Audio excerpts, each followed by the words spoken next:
Super. Bon, bah écoutez, je vais commencer doucement.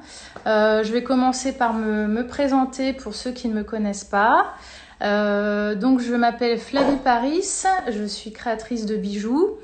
Voilà, donc je travaille avec We Can Do lors d'ateliers. Ah, coucou, salut Bastien, coucou Florine. Voilà, donc je fais des ateliers avec We Can Do depuis un petit moment maintenant. Je suis créatrice de bijoux. Voilà, donc je vous parlerai un petit peu de bijoux par la suite. J'ai créé ma marque en 2015 et je suis également professeure à la Haute École de Joaillerie. D'ailleurs, j'ai quelques élèves qui nous suivent actuellement. Voilà, donc j'aurais aimé vous recevoir dans mon atelier, mais bien sûr les circonstances sont ce qu'elles sont, donc je vous parle de chez moi. Voilà, je réouvre l'atelier le 11 mai, comme l'État nous le demande. Voilà, donc je remercie bien sûr toute l'équipe We Can Do qui me fait confiance et qui m'a proposé de faire ce live. Ah, Ségolène, coucou. De faire ce live ce soir avec vous. Donc voilà, je vais vous parler ce soir. Alors, j'ai pas appelé ce thème pierre précieuse parce qu'en fait, je vais vous parler d'autre chose. En fait, voilà, il y aura les pierres, les perles, un petit peu de joaillerie, les pierres dans la joaillerie, voilà, comment identifier une pierre naturelle d'une pierre synthétique. Bon, après, voilà, c'est vraiment une initiation.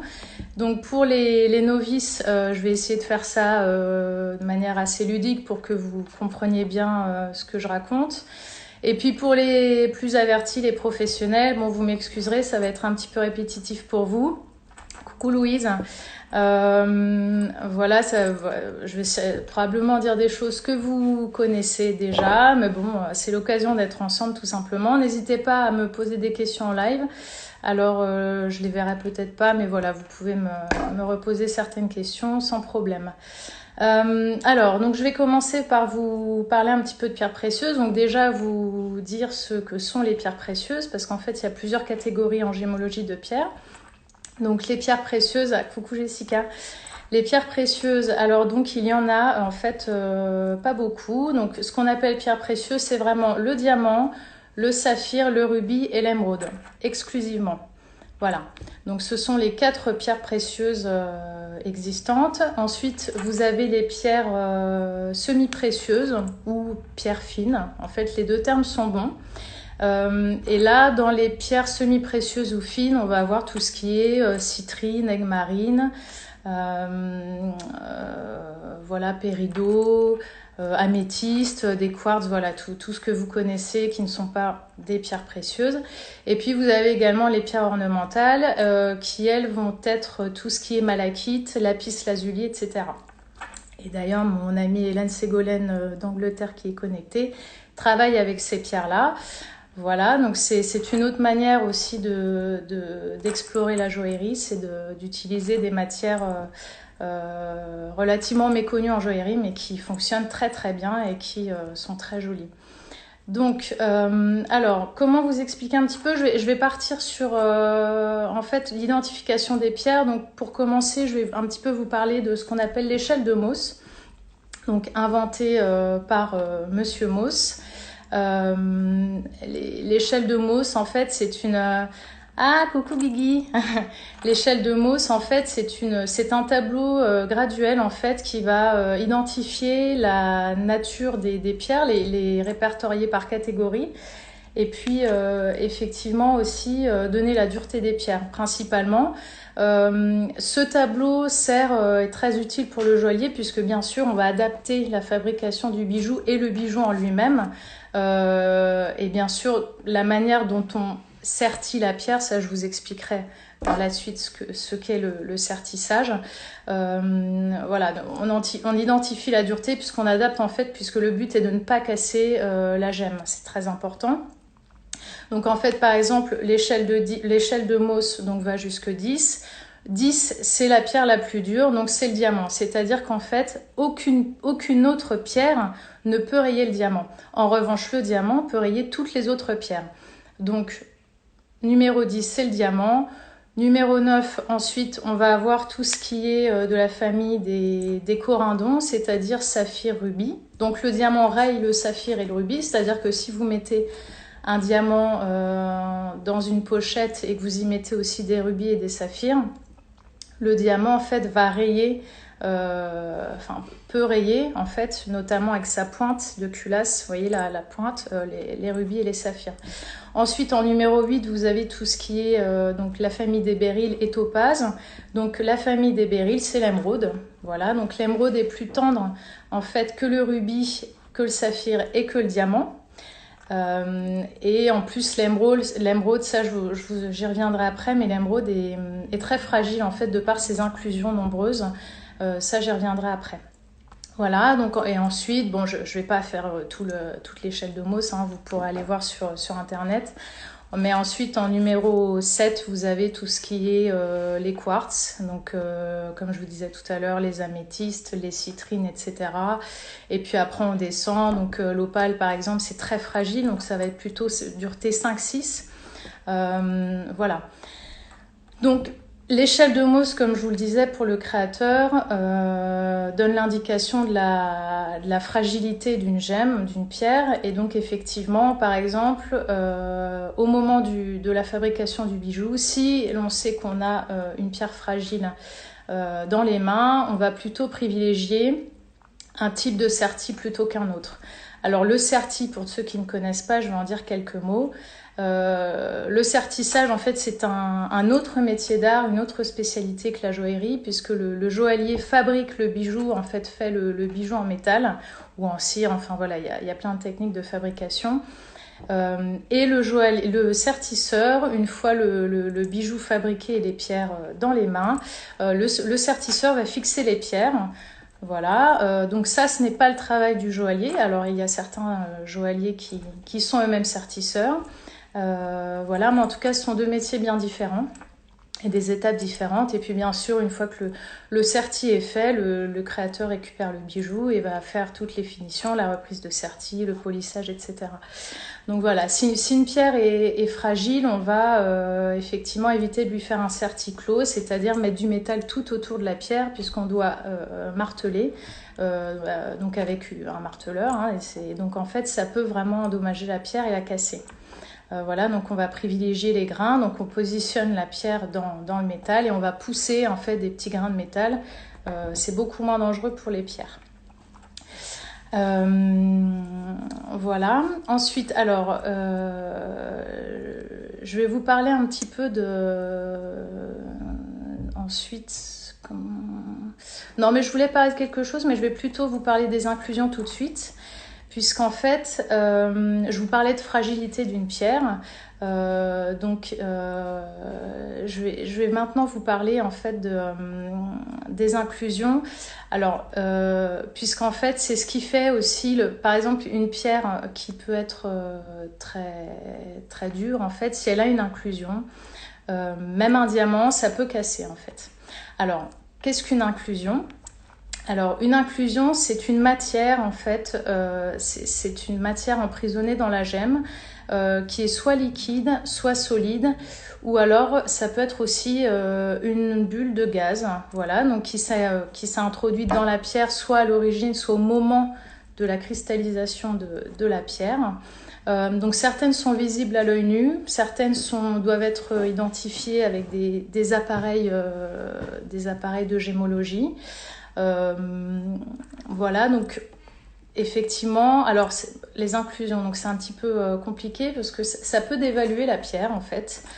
Par exemple, lorsqu'on parle de crapaud dans un diamant, donc déjà le terme n'est pas très, très glamour, mais un crapaud dans un diamant, c'est un gros point noir.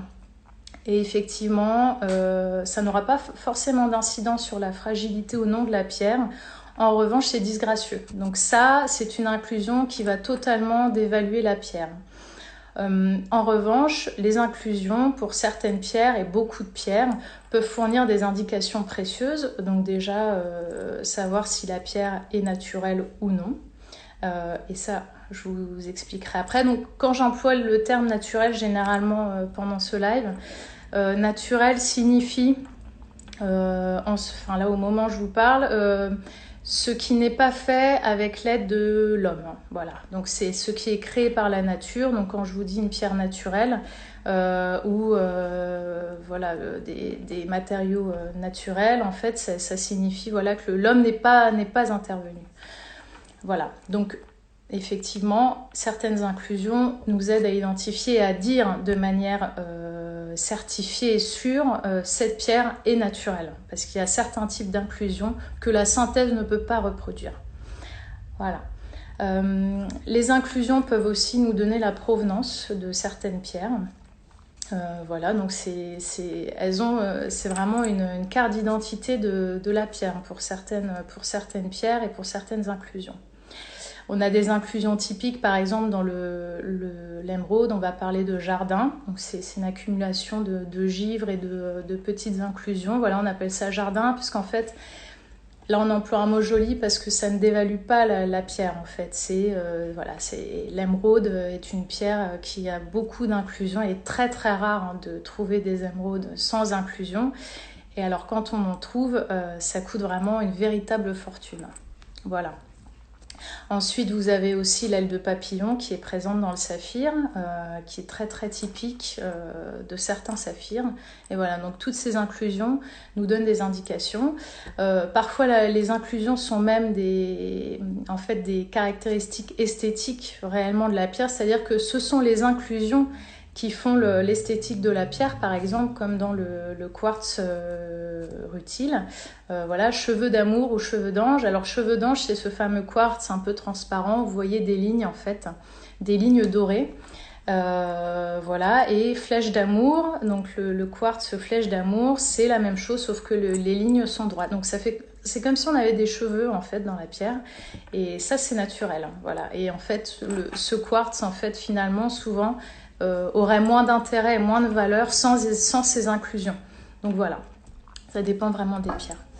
Alors maintenant, je vais vous parler un petit peu des pierres de synthèse sans porter de jugement du tout. C'est simplement pour vous expliquer et vous donner quelques astuces pour les identifier pour ceux qui ne connaîtraient pas vraiment, qui sont créateurs et qui souhaitent se fournir eux-mêmes.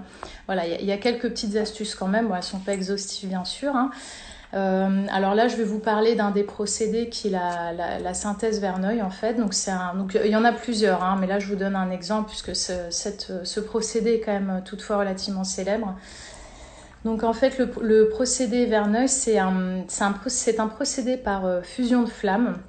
Et en fait, le matériau en fusion va se cristalliser au contact d'un germe. Donc en fait, voilà, on met un germe de quelque chose et on fait couler le matériau en fusion dessus. Et en fait, ça va se cristalliser autour du germe. Donc par exemple, si on veut obtenir un saphir et un rubis, on va mettre un germe de corindon. Puisque le saphir et le rubis, comme je vous le disais tout à l'heure par rapport à l'échelle de Mohs, font partie de la famille des corindons. Voilà. Donc, comment identifier une pierre naturelle, donc née de la nature, et une pierre synthétique, donc fabriquée par l'homme? Il y a plusieurs techniques. Alors déjà le poids, hein, généralement le poids n'est pas le même. Voilà, ça c'est une première indication si vous n'avez pas d'appareil sur vous. En plus, ensuite, donc, comme je vous le disais, les inclusions, donc pour vous dire qu'elles sont importantes. En fait, si vous voyez des inclusions à coucou Binyang, si vous voyez des inclusions voilées en courbe, en fait, c'est une synthèse. En fait, si vous voulez, il est très très rare que la nature fournisse des inclusions en courbe, ça n'arrive pas. Il y a quelques rares exceptions. Mais généralement, une inclusion en courbe légèrement voilée, c'est une pierre de synthèse. Dans la nature, il existe, alors par exemple, des inclusions en courbe. Il y a par exemple cette fameuse inclusion que l'on appelle queue de cheval. Alors, en fait, ça fait vraiment une forme de queue de cheval et on la trouve, en fait, donc celle-là finalement est en courbe et naturelle et on la trouve dans une pierre très spécifique qui est une variété de grenat, un grenat vert qui s'appelle le grenat démantoïde. Donc dans cette pierre, on va trouver effectivement une inclusion en courbe en forme de queue de cheval. Mais globalement, de toute manière, si vous voyez une pierre rouge ou une pierre bleue, donc qui serait du saphir, si vous voyez dans ces pierres une inclusion en courbe, c'est probablement une synthèse. Par ailleurs, pour ceux qui n'ont pas un œil très aguerri, certaines pierres, comme je vous le disais, ont beaucoup d'inclusion. Il est très très rare aujourd'hui de trouver... Alors le saphir, c'est un peu plus courant de trouver un saphir qui est très propre, c'est-à-dire sans inclusion, c'est un peu plus courant. En revanche, le rubis et l'émeraude, si vous voyez un rubis et une émeraude parfaitement, vraiment de très belles pierres à un prix relativement accessible, sans inclusion, une couleur magnifique, chatoyante, etc., c'est probablement une synthèse, puisque de toute manière, coucou Karl, lorsqu'un rubis et une émeraude sont très propres, ils valent une fortune. Donc, à moins que vous ne soyez extrêmement riche et très célèbre, il est peu probable que vous ayez ça dans vos mains. Donc, posez-vous des questions. Généralement, ça part directement clientèle privée, notamment la place Vendôme. Voilà. Alors, est-ce que j'ai une question de Guillaume? Est-ce que les pierres naturelles s'achètent facilement? Alors, est-ce que les pierres naturelles s'achètent facilement? Oui, alors vous avez différents salons en France, notamment, puisque de toute manière, en ce moment, vous ne pouvez pas bouger. Bon, alors, les salons vont être annulés dans les prochaines semaines. Mais vous avez des salons en fait à Paris. Renseignez-vous. Vous pouvez me renvoyer un petit message après aussi. Je vous donnerai les noms des salons et les coordonnées. Des salons qui sont publics en fait, où bien sûr vous pouvez aller en tant que professionnel, mais aussi en tant que public. Voilà, alors généralement c'est bien quand même d'avoir quelqu'un avec vous qui s'y connaît un petit peu, puisque c'est vrai que c'est bien de savoir ce qu'on achète, et puis après il y a tous les prix aussi. Donc voilà, faites bien attention à ça, mais effectivement il y a aussi des boutiques sur Paris. Alors c'est vrai que les boutiques, la plupart des boutiques dans Paris sont réservées aux professionnels. Mais bon, pour les salons, je peux vous retirer après.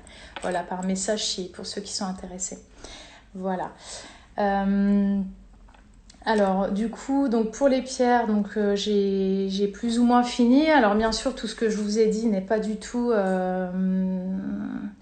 Alors j'ai une question de Valentin qui est intéressante. Est-ce qu'une pierre de synthèse... Ah, Valentine, pardon. Est-ce qu'une pierre de synthèse peut être considérée comme plus écologique, éthique que les naturelles? Alors... je ne vais pas me lancer dans un débat qui peut s'échauffer un petit peu, parce que chacun a son avis là-dedans.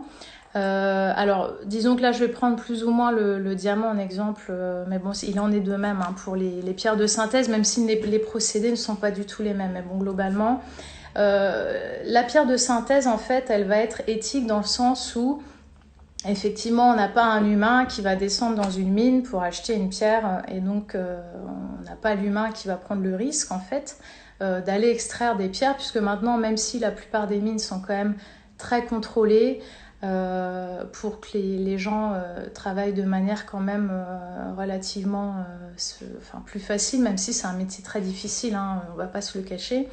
Mais disons que les conditions de travail aujourd'hui ne sont pas du tout les mêmes qu'il y a quelques dizaines d'années.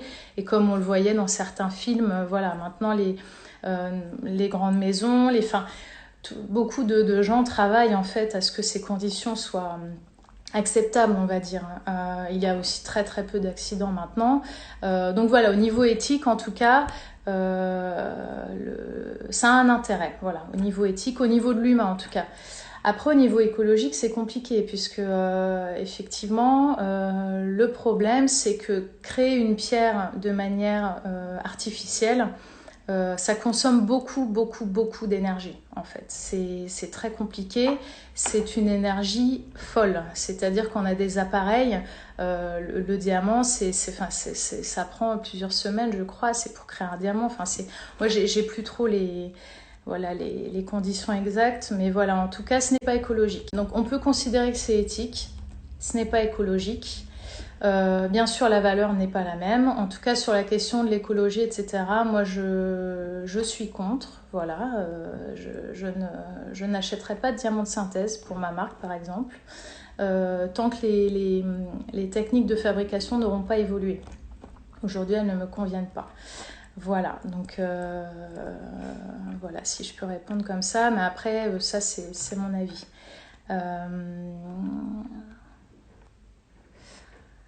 Alors, est-ce que les pierres naturelles chauffent dans la main? Est-ce que c'est un signe d'identification? Alors moi, je me fie pas trop à ça, en fait. Je trouve que c'est un petit peu aléatoire. Disons qu'en fait, on doit avoir vraiment d'autres moyens que celui-ci pour identifier une pierre. Donc si vraiment on n'a pas d'autres moyens, on peut peut-être voir avec la température. Mais bon, tout dépend aussi de comment déjà on se sent, dans quelles conditions on a la pierre dans sa main. Est-ce qu'on est dehors? Est-ce qu'on est dans un bureau? Pour moi, c'est pas... en tout cas, moi, je n'utilise pas ça. Peut-être que certains confrères le font, mais avant en fait d'identifier une pierre de cette manière, il y a beaucoup d'autres moyens en fait de pouvoir l'identifier sans appareil. Parfois, bien sûr, on est obligé d'aller en laboratoire et d'identifier une pierre avec certains appareils qui sont très coûteux. Voilà, voilà. Donc parfois c'est compliqué. Mais bon, il faut aussi, pour ceux qui ont des fournisseurs, il faut aussi pouvoir leur faire confiance. Donc c'est-à-dire que quand parfois on ne peut pas identifier une pierre, si on se la procure chez un fournisseur qui est de confiance, on peut aussi partir du principe que lui a identifié la pierre. Et puis bien sûr, il y a aussi des certificats souvent et bien sûr des factures qui attestent aussi de la véracité de la pierre et de son origine. Voilà pour les pierres. Donc là, je vais vous parler un petit peu de perles. Maintenant, je vois que le temps passe. Donc voilà, il y a encore beaucoup de choses à dire sur les pierres, mais voilà, j'ai un temps limité et puis en plus, on en aurait pour des jours en fait. Donc je vais passer sur les perles. Alors, donc il y a plusieurs catégories de perles. Donc la perle fine, qui est extrêmement rare en fait. La perle fine, en fait, elle est naturelle. Donc encore une fois, ce terme naturel signifie qu'elle vient de la nature, qu'elle est née de la nature et qu'elle n'est pas née grâce à l'intervention de l'homme. Donc la perle fine, en fait, est extrêmement chère, car très très rare. C'est pour ça qu'on a inventé la perleculture aussi. La perle fine donc, est connue depuis la préhistoire, mais c'est surtout dans l'Antiquité qu'on va l'utiliser. Voilà, on a retrouvé des bijoux datant de l'Antiquité avec des perles. Et d'ailleurs, dans l'Antiquité, on les appelait les larmes d'Aphrodite aussi. Voilà, donc c'est très romantique. Voilà, donc il arrive encore de voir passer des bijoux avec des perles fines, mais la probabilité est très mince et le coût est vraiment très élevé. Donc ensuite, la perle de culture, donc justement, elle a été pensée par l'homme pour pouvoir en fait travailler avec des perles et s'en procurer davantage plutôt que d'attendre en fait de pouvoir tomber enfin sur une perle en ouvrant X huîtres au bout de X temps. Donc la perle de culture est inventée dans les années à peu près 70 par les Japonais. En fait, si vous voulez, la perle fine, en fait, c'est une succession de plein de couches de nacre. En fait, une huître produit une perle pour éjecter un corps étranger qu'elle aurait donc dans sa coquille. Donc par exemple une perle fine souvent se fabrique autour d'un grain de sable. Par exemple l'huître a en fait un grain de sable à l'intérieur d'elle et en fait elle va créer ce qu'on appelle donc un sac perlier. Donc c'est une succession en fait de fines couches de nacre. Elle va créer ça en fait pour réjecter le grain de sable. Sauf qu'en fait, le grain de sable ne va pas s'éjecter, va être emprisonné dans cette couche successive de nacre. Et donc, c'est ce qui fait, la perle. Alors, donc je vois comment différencier une perle fine d'une perle culture. Donc ça, je vais... Ah, c'est Philippine. Je vais en revenir après. Donc, Lucille Laforme peut-être, oui, c'est effectivement. Encore que c'est un petit peu plus complexe que ça. Mais ça, je vais y venir après.